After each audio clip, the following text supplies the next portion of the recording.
立法院调动团今日协商花加沙和马泰安邦山潭灾害中建特别条例。不过，来自这马泰安部落青年部分国民党团的版本，质疑讲这草案内面第6条本地有写讲呢，会使划定特定区域限制居住，也就是退到这迁村来铺路，爱族人离开因大土地。今仔日，伊就去到立法院头前抗议，落被讨论2点钟，3党有达成共识，把这划定特定区域的本质提掉。那明仔载呢，这立法议会就完成三读啊。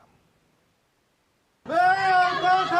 没有吵。有关花加沙甲马达安邦山河灾害中建特别条例，30立法院朝野党团协商，在马达安部落的灾民甲青年，因为不满国民党团的版本，去立法院外口表达诉求。因反对用划设特定区来取代安置，嘛要求爱重视部落的主商同意权，反对任何形式强制迁徙甲迁村。为什么一定要用圈地的方式，才能够去安置受灾有风险的灾民？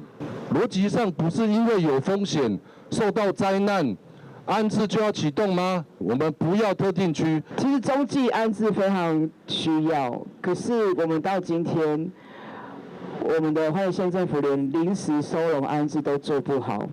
马达安青年6大诉求，包括风险认定都有安置的义务，唔通优先用迁徙的方式来做灾后管理，主商同意原则等等。嘛话讲应该爱先甲部落来主商，听讲互乡民的心声，再来处理中建条例。我们都是倾听地方的声音，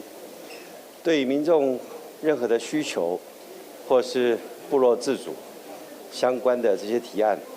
我们都会予以尊重。伫条约协商当中，原底马达安青年主要的诉求内底，特别条例草案第6条划定特定区域这几字，确定会裁掉。国民党有发下这个修正动议哦，第6条的部分我看到已经把那个划定特定区域拿掉了，非常谢谢郑委员跟国民党团的部分，听到受灾民众、原住民青年的声音。经过2点钟的协商，3个党团有达成共识。特别条例会伫31议会列入去讨论的事项，伫施政即阵进行处理，完成3读，而且未阁提出复议。